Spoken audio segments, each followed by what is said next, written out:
বৈশাখ মাস আমাদের দোরগোড়ায় কড়া নাড়ছে। আর বৈশাখ মাস মানেই হলো তপ্ত গরম। সেই গরম থেকে, সেই লু থেকে নিজেদেরকে বাঁচানোর সবথেকে বড় উপায় হলো হালকা খাবার খাওয়া। আর তার সাথে এমন পানীয় খাওয়া যেটা পেটটাকে, মনটাকে এবং আমাদের মাথাকে ভীষণ পরিমাণে ঠান্ডা রাখে। নমস্কার, আমি সায়ন্তনী ব্যাঙ্গালোর থেকে চলে এলাম আজকে একটা ঠিক সেরকমেরই পানীয় রেসিপি তোমাদের সঙ্গে শেয়ার করতে।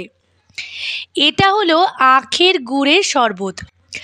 আখের গুড়টা আমি কিনে এনেছিলাম অ্যাকচুয়ালি বাজার থেকে, মানে আখের গুড়ের যে গুঁড়ো পাউডারগুলো পাওয়া যায় সেগুলো। সেই পাউডারের সঙ্গে অল্প একটু আদা কুচি, একটু পুদিনা পাতা কুচি আর দিয়েছিলাম একটু বিট লবণ। তোমরা যদি মিষ্টি খেতে ভীষণ পছন্দ করো তাহলে কিন্তু 2 চামচ চিনি দিতে ভুলো না।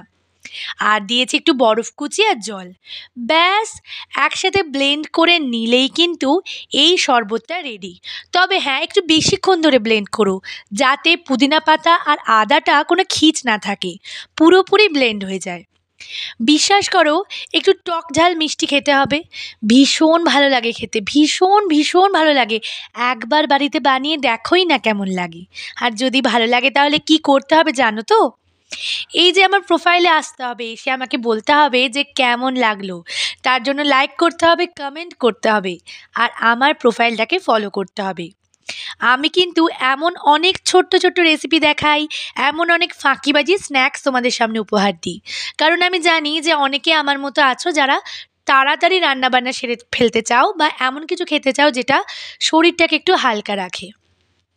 তাহলে আজকে আমার এই শরবতের রেসিপি কেমন লাগলো তোমাদের? যদি ভালো লাগে বলো।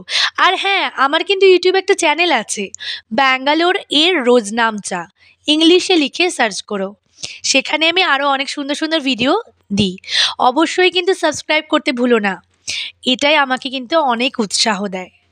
চলো তাহলে এই ড্রিঙ্কসটা খেতে খেতে তোমাদেরকে একটা গান শোনাই। এক বৈশাখে দেখা হলো দুজনা, জ্যৈষ্ঠতে হলো পরিচয়, আসছে আষাঢ় মাস, মনটাই ভাবছে কি হয় কি হয়, কি জানি কি হয়।